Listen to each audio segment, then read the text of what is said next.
Hey everyone, so this video is going to be a book review on Who Forgot to Say Goodbye, The Things Our Fathers Left Unsaid by Benjamin Alire Saenz. I was supposed to do a video for this for a Diversathon, but if you've seen any of my other videos, my computer decided to stop working that same weekend that it was supposed to end, and I did my milk and honey review recently, and I just got around to finally setting up to do my book review for this one. Okay, so I'm just gonna go ahead and start talking about this book because I really loved it. So 5 out of 5 stars, obviously, for me for this one. So this book is about the only other book that I've read by this author is Aristotle and Dante Discover the Secrets of the Universe, and since I read that forever ago, I have been collecting all of his books that I can so far, and I think I have like 4 or 5 of his books, and they're all like right there.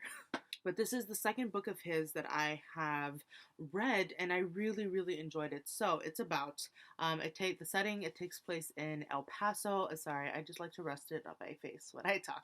But this story takes place in El Paso, and we follow the story of Ram and Jake. Ram is short for Ramiro Lopez, and Jake is Jake Up the Grove. His last name is Up the Grove. So basically, both of these guys, their fathers are absent in their life. Jake knows his father, but he's never been around. He's talked to him a couple times.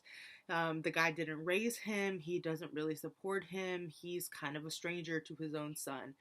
And Ramiro, he's just never met his dad, period. He lives with his mom and his little brother, Tito, but he is not a kid who's the same as his brother. He gets into a lot of trouble. He's into drugs. He's very disrespectful. But Ramiro still loves him unconditionally anyways, and I went off on a little bit of a tangent, but I'll get to that in a minute. And so yeah, the book kind of goes back and forth between both of their perspectives, and it's really cool. There's a lot of other characters. Ramiro's mom, Jake's mom, and her husband, Ramiro's little brother, like I said, his aunt on his mom's side. He doesn't know anybody on his dad's side. Alejandra, who is Ramiro's best friend, and I really liked her character more towards the end. I was kind of irritated with her at the beginning, but you learn to love her. I'm just gonna go ahead and start with the first note that I have. If you've seen any of my other book reviews, when I read books, I put a lot of post-it notes in them and then write on them for whatever I thought or anything. And so when I do my book reviews, I kind of just go through all of the notes and discuss whatever. So my reviews are always kind of like all over the place. Alright, so the first one I have here is on page 3. I always start really early, but it starts with Ramiro. So it starts off with Ramiro thinking about his dad. He's thinking about who would this guy be if I knew him today? Like, what kind of man would he be? He's coming up with this picture of a man that he believes that his father would be. And it's interesting because it's not a man that's like perfect. What I noticed is the things that he was saying to describe his father were kind of like the stereotypical Mexican Hispanic traits for a man. And so I felt like he kind of just, since he doesn't know this guy, but he knows that he's Mexican, he kind of like went into the stereotypes to try and define him. And so I felt like that was kind of like almost internalized stereotyping or whatever. And so because he didn't know him personally, he just went to what like society kind of depicts Mexican men as, and that's kind of who he pictured as his father. I mean, for example, he says he uses a lot of Spanish. He'd be angry. He would be working in construction, just some, maybe he was poor. These are kind of just stereotypes, and it was interesting to me that he kind of reverted to that when he was thinking of the father that he never met or knew. You can tell by reading like the first 5 pages that he does miss his father. He doesn't like that absence of a father in his life. And one thing that I bookmarked here was on page 51, and it was Ramiro, it was Ram's point of view, and it was something that it's just a little paragraph that he is thinking, and I thought that this showed a lot of his character, and so I really liked Ram in this book. Especially, he was my favorite character. I liked him the most. I just really appreciated everything that he was about. I really liked all the characters, like the 3 main young characters, but I really liked him the most. And he says, so Alejandra is kind of like his best friend. He's known her since they were little. They grew up together in El Paso. He kind of does everything with her, not like everything, but he's around her a lot. And so it's funny because she kind of bugs him, but he's like, yeah, you're so annoying, like, stop. But he doesn't ever tell her, like, go away. So it's like he's annoyed by her sometimes, and she's a little bit annoying. But because she has a really big personality and she's very strong and she's very interesting and she's complex as well, and we go a little bit into her story as well towards the end. But Ram knows that he can like trust her and he can go to her if he needs to, and so I like that relationship. Okay, so this whole paragraph is Alejandra says people who have everything are really shallow, which is a very interesting thing to say for a girl who happens to want everything. I mean, does she want to grow up and be shallow? Me, I don't want everything. I just want my brother and my mother to be happy. And while we're at it, I want me to be happy too. Maybe that's too much to ask. And so I just thought it was really selfless of him that he knows that his mother has pain. He knows that his brother has pain. And he's like, I just want them to be happy. I just want them to live happy lives. And hey, maybe me too. And so I just thought that was really nice. And so one thing that I really, really love about this author's writing and his characters is that they're all Hispanic, right? The majority of them are Mexican, I believe. I'm Mexican and Cuban, so I obviously have both cultures. I relate to both ways. But one thing that I love is that he writes in the perspective of kids that are born here but are also Mexican, and so they're Mexican Americans, and they have both of these cultures that they're trying to grapple with and live with and decide and try to figure out who they are. So one thing that I liked also that Ram said, he's like, something about you're thinking like a Mexican, or when they say you're thinking all white. See, I'm not sure about those kinds of rules. Who writes them? Maybe it all gets to me because I think somewhere in between. Guess I do. Well, I live on the border, right? That's what happens when you live in between two countries. And I just related so much because I live in California, but I live in really, really close to the south of California. I can literally see Mexico from my house. I'm not even joking, guys. At night I can see all the lights. It's really close. So we kind of start off Jake's story at home. The majority of his story revolves around like him and his mom. So when we first read about Jake and his mom, I don't like Jake's mom. She was like racist and just really rude and unnecessary. She wasn't a great mom. She really wasn't. She was kind of abusive, verbally especially. Like, she was just really not cool towards her own kid.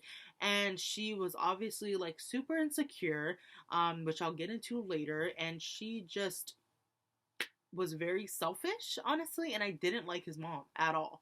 And so one of the first things that we see is that they have like a maid. Her name's Rosie, and so she comes up to them and she's saying, that they're gonna deport my husband. Like, they've been together for decades, and they're older people, and they're gonna deport my husband. And so Jake, knows how to speak Spanish, which I thought was cool. I mean, they're in El Paso, so it's not super surprising, but he's still like a white guy, so it was cool.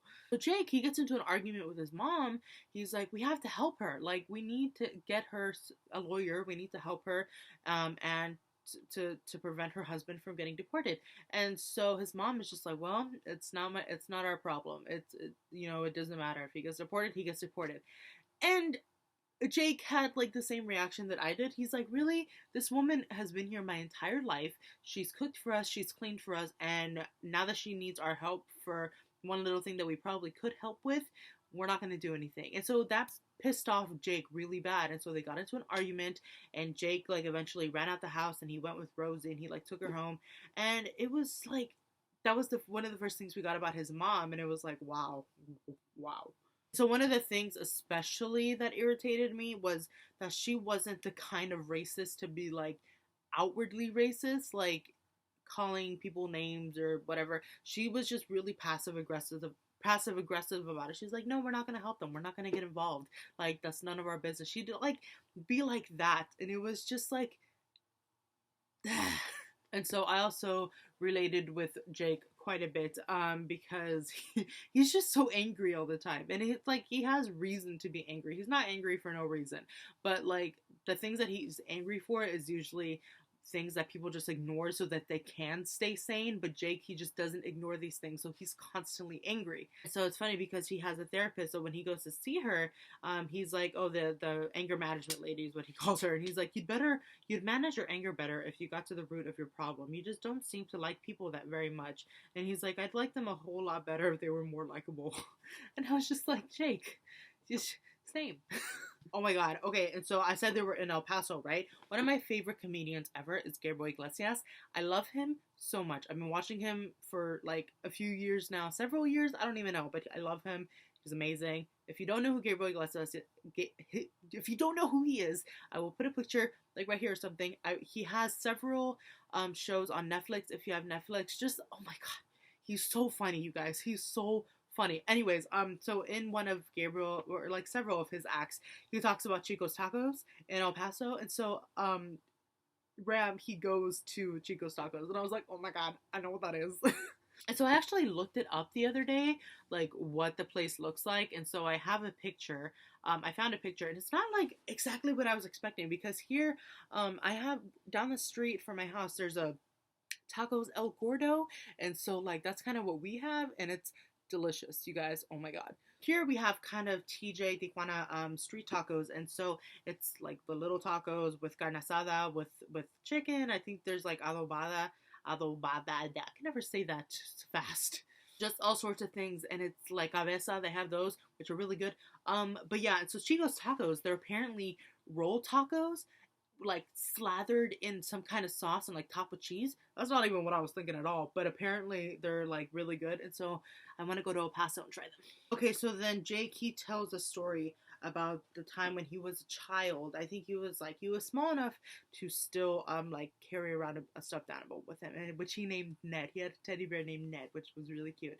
And so I guess his mom like put him to bed, and in the middle of the night he woke up and he wanted his mom, so he like started going to her. He went to her room. She wasn't there. He started going all around the house. She wasn't there. So he sat down and just started crying, and nobody came. And so eventually he like stopped crying, got a hold of himself as a child, and like he said he started watching TV until she came home or until he fell asleep or something. And so he was like that was the moment that I realized that my mom was like that he needed to do stuff for himself, basically, that his mom wasn't going to always be there when he needed him. And so she kind of proves that moving forward with her new husband. I can't stand, listen, I cannot stand when parents choose some other dude, some other woman over their kid. That irritates me to no end. That and just infidelity. I can't stand for that. I cannot. My mom has always told me, I live with just my mom now. And so she's always telling me, she's like, yeah, there is no way that some guy is going to come before you and your brother. So yeah, anyways, that just added to the list of why I couldn't stand Jake's mom. I didn't like her at all. The one thing that I thought was funny about Jake, he's this guy. Okay, so on page 185, he's like, I can still see that glare Sally was giving Katie Scopes. Oh, because I guess Katie Scopes was somebody that he was like making out with, and his mom walked in on them, and so she now hates that girl. And so he's like, listen, the thing about women, they always blame the girl. This isn't just women, it's like everyone. He continues, she's like, it's the girl's fault. The guys are all assholes, but it's still the girl's fault. I wonder if parents go around telling their girls that the world is your oyster. You know, if I was a girl, I'd be a rabid feminist. And I was like, sweetheart, you can still be a feminist and be a guy. So yeah, I thought that was funny. I was like, his heart's in the right place. Okay, and I completely forgot to mention this. Okay, so towards the beginning of the book, like I mentioned, Ram's brother, his name is Tito. And I totally forgot to mention this at the beginning of the book, because this is like kind of, it is a big deal in the entire book. So Ram's brother, he has a little brother. Ram is in high school. Tito was a little bit younger. I don't know if they called him Tito or Tito. I imagine both. I kind of said Tito in my head when I was reading the book. But anyway, so he, he's into drugs. He's kind of we thought he was like in a gang. And so one day, a friend of Ram's, or not really a friend, just somebody that he kind of knows, he helps Ram to go and look for his brother because he didn't come home one day. So they find him kind of laying face down on the floor inside of a house. He had overdosed on something with this other guy, and they take him to the hospital. Ram's mom and aunt get there because the aunt's a big character in the story also. She was really cool.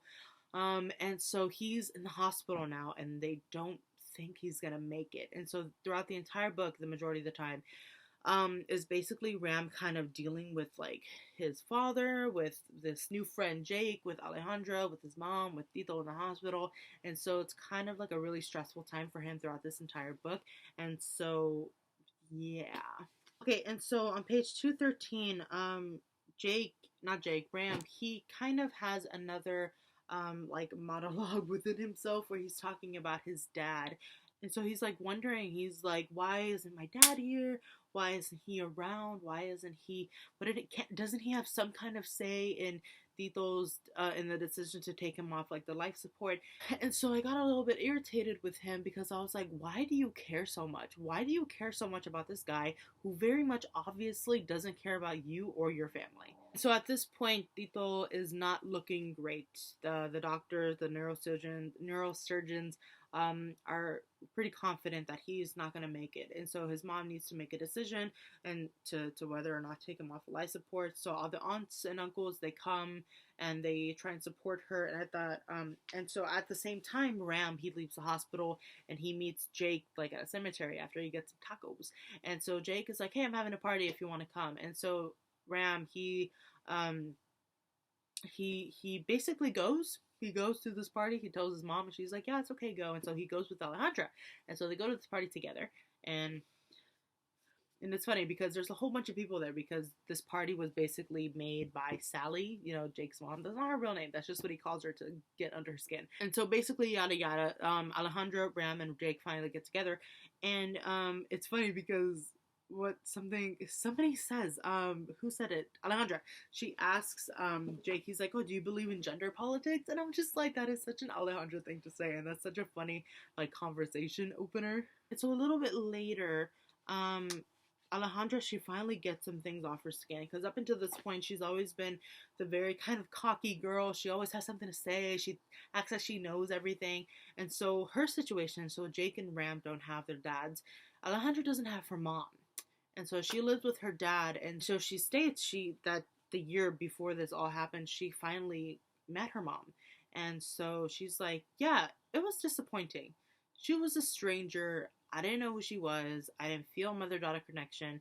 She didn't even apologize. Like, the mom didn't even apologize for anything. She goes on to say that her mom just was like making up excuses for why she was gone. She wasn't trying to apologize. She wasn't trying to make amends. She was trying to be just like defend herself. Here are these kids who deserve to have two loving parents, and the parents are just so selfish and so not great. And the horrible thing is that this happens too often to too many kids, and I just, like I said, I felt for them because they deserve to have parents that love them.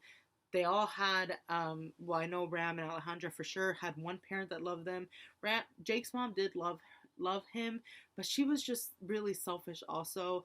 And it's just, I felt for these kids. And I think there was a Catcher in the Rye reference on page 233, which I caught, which was funny because I didn't even like that book. Anyways, oh my god, yeah, okay. And so, Jake, he was, out and about one day because that kid just like roams around. And so I guess, so I mentioned his mom's new husband who kind of like, he's been around for a while. He's been around for years. But I guess he saw David having an affair with some other woman.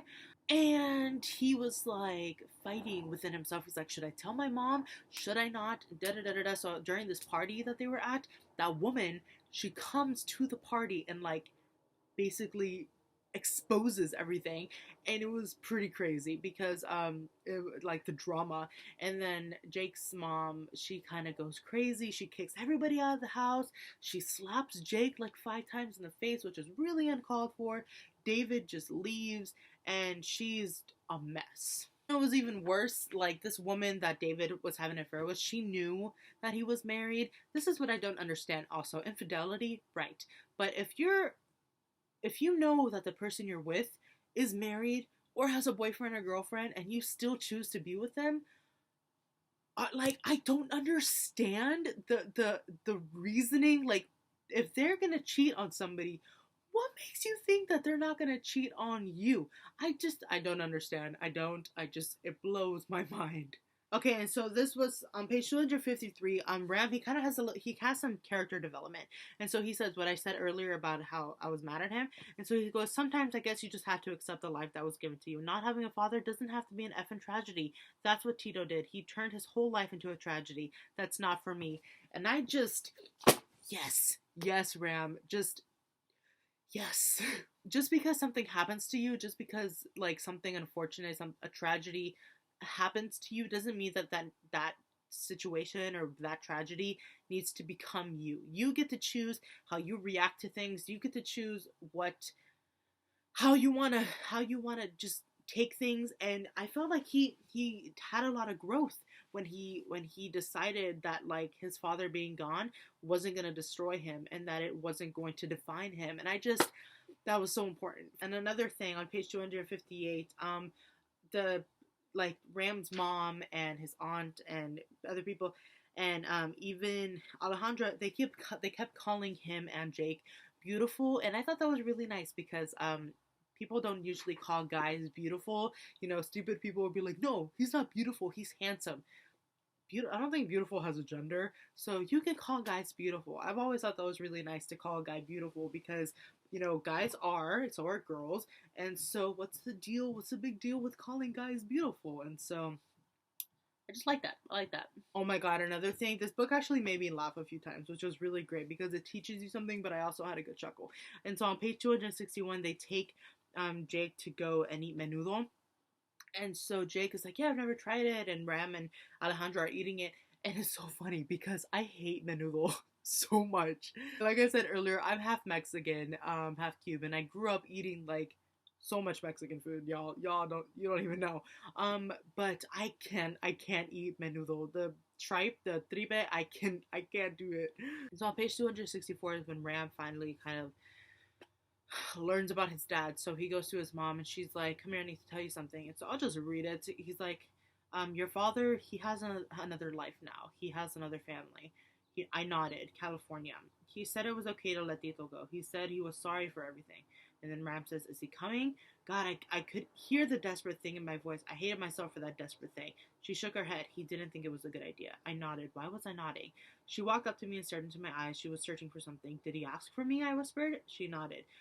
He said you should forget about him. I smiled. I don't know why. And my heart broke during this page, during that scene, because how sad do you have to be to smile? And so Ram, it just destroys him. This guy that he's been thinking about his entire life, and he just, like, it was confirmed that he just doesn't care about his other kid. He's like, no, tell him to forget about me. Like, I'm not going to go down there. How heartbreaking. How heartbreaking is that? And so Alejandra and Jake are kind of getting to liking each other, and they even like kiss each other at the end, which was cute. I liked them together. I thought they were really good together. Jake and Alejandra and Ram, they confirm to each other that they're best friends. Like, even Ram is like, this is a girl that's going to be in my life forever. And like, you don't have to be romantically involved with somebody to have them be in your life forever. Like, guys and girls, whatever. And so I just really like that friendship between them because I thought that was stronger than like any relationship that they could have had. And Jake and Alejandra are a good match. I thought they were cute together. And so there's this other this right here on page 302 that I really liked, and it was when Ram, Alejandra, and Jake were like just on the same page. I felt like this just solidified their friendship and that they're gonna be a trio forever, and they from that point on they are. And I would love another. I'll get to that in a minute, but let me just read this. I'll probably summarize this, but I'm gonna read it, so just listen. But he's like, that's no excuse. I'm his son. He forgot to say goodbye. Title of the book. To me, to Tito, he just forgot. Jake looks sad, like me. Ram, listen. Fathers forget a lot of things. They don't say goodbye. They don't even say hello. You know, you could fill a whole damn book with all the things our fathers left and said. Screw him. And screw your father too. Screw all of them that left us. Jake smiled. Yeah. Screw that old man Lopez and screw old man up the grave. His dad. He's like, I smiled too. I hate them. I said, I often hate them. Good. I hate them too, Jake said. And I hate my mother, Alejandra whispered as she was smiling and she was almost glowing. And then we all just started laughing. We laughed our asses off, but I knew that really all three of us were crying. And I knew there would be tears inside of us all of our lives because they just left. We weren't even worth a goodbye. Yeah, there would always be tears inside us because there was an empty space inside the three of us that would always belong to the parent who had refused to love us. I just thought that was some good writing right there. That was just, it was really, yeah. All right, so I have two more notes left. I feel like this is very long. Sorry, not sorry. I had a lot to say about this book because it's like I love it. And so at one point Jake, he kind of goes off and takes a walk, and he's like, and he writes a list in his head for all the things that he um like is going to believe. And so number one, Up the Grove can go to hell. Number two, David can go to hell too. Number three, do not become like Up the Grove or David. Because his mom decides to stay with David because David told her, "Oh, she's crazy and she was obsessed with me." Da da da. And so the mom, I don't think she believes that, but she believes that she needs to stay in a relationship. And I just thought that was kind of ridiculous. I am not a person that's been married for a very long time and has a life situated with another person, but I don't think that anybody deserves to stay with somebody who cheats on them. So the mom, I thought she was kind of stupid for that. Honestly, if you don't have enough confidence and you are not secure enough in yourself to deserve better, I don't know what to tell you. But anyways, number four, Mom and I will never be a good match, but I'm going to love her as best I can, and I will always forgive her, but she's not going to run my life. And number five, make sure that Rosie and Roman will be all right. And I was really happy about this because I was worried that he was going to forget about Rosie, and so I was really, really hoping that there'd be some kind of conclusion to Rosie's story. And so he says that, yeah, he makes sure that she's gonna be okay. And even at the end, he says that, yeah, we're in the process of getting him back. And so I was really glad that that storyline got wrapped up in the end because I was worried it wasn't, because they didn't talk about her for a long time. All right, and then number six, never tell Mom that I saw David with Miss Red Mustang. I don't know. Number seven, don't tell Alejandra away. Don't send Alejandra away like you did all the others. Just don't. Number eight, be a good friend to Ram. You've never been a good friend to anyone. Number nine, when someone tries to give you a compliment, just say thank you. Number 10, anger isn't always a bad thing. And I was like, that's a nice list. I like it. So it ends on a really nice note. I really liked how it ended. It had a hopeful ending. It was Jake's birthday. He goes to Alejandra's house, or Ram's house, and it was Alejandra's house. And so Ram goes there too, and Alejandra's making him a cake. They go online and they buy him a Beatles album, a record, and it was just the three of them chilling out, being teenagers, having fun with each other, having some good old wholesome pure fun. And it ended on a really hopeful note. Like, everything was going to be okay. Everything is going to be okay. And they had each other. They had the parents that did love them. They were going to move forward on a positive note. And I loved it. So yeah, this video is probably going to be long, but I just really love this book, and I cannot wait to read more of them. I've already bought his latest book. It came out today, Monday, so it's being shipped to me because I pre-ordered it. So that review for that might be relatively soon. I just bought Hidden Figures, so this is the book that I'm currently reading because I really want to go watch the movie. I watched Get Out and Moonlight this past weekend, both such good movies. If you've seen either one, please comment down below about those because I just love them so much. Moonlight definitely deserved winning. I thought it was really great. Get Out had the most satisfying ending ever, and I loved it. But yeah, anyway, so please, my favorite character was Ram. I loved all the things that this book taught me. I love the relatable stories, the relatable characters. The flow of this book, the writing is beautiful. It's like simple poetry, and I just love reading it and the flow of it. So if you read this book, please leave any comments down below. Tell me what you thought about this book. If you haven't, please also comment anything down below. I can answer any questions for you about the book, about the author, about any other books that he has. I can tell you the other books he has. But yeah, like, please comment down below anything. I love talking to people, especially during my book reviews. So yeah, thank you all so much for watching, and I will see you in my next video that I'm about to record right now. Okay, bye!